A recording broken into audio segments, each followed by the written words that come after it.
நேத்து சாம்பிராணி ரெடி பண்ணிட்டுருக்கேன் அப்படின்னு சொல்லிட்டு ஆல்ரெடி உங்களுக்கு வந்து வீடியோ ஒன்று வந்து அப்லோட் வந்து பண்ணியிருந்தேன். இப்போ வந்து பார்த்தீங்கன்னா, சாம்பிராணி எல்லாத்தையுமே வந்து ஃபுல்லாவே வந்து ரெடி பண்ணியாச்சு. சாம்பிராணி வந்து பார்த்தீங்கன்னா, நேத்து காலையில ஒரு 4:30க்கு ஸ்டார்ட் பண்ண ஆரம்பிச்சேன்.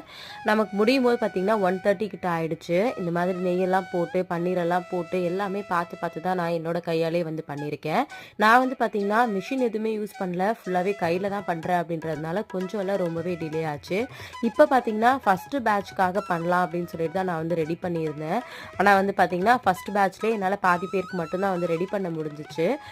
இப்படி தான் வந்து செய்யும்போது வந்து இருந்துச்சு. அதுக்கப்புறமா பார்த்தீங்கன்னா, நேத்து ஃபுல் டே வந்து வெயில்ல காய வச்சிருந்தேன். இது வந்து காஞ்சதுக்கு அப்புறமா வந்து இப்படி தான் வந்து இருந்துச்சு. இன்னைக்கு செகண்ட் டே தான் எடுத்துட்டு போய் காய வைக்க போறேன். மறுபடியும் நாளைக்கு பேலன்ஸ் இருக்கிற பேட்சஸ்க்கு எல்லாத்துக்குமே ஒண்ணா பொறுமையா ரெடி பண்ண போறேன். சீக்கிரமாவே உங்ககிட்ட ப்ராடக்ட் வந்ததுக்கு அப்புறமா ரிவ்யூ எப்படி இருக்கு அப்படின்றத மறக்காம சொல்லுங்க. ஆர்டர் பண்ணணும்னு நினைக்கிறவங்க ஃபர்ஸ்ட் கமெண்ட்ல பின் பண்றேன். மறக்காம செக் பண்ணி பாருங்க.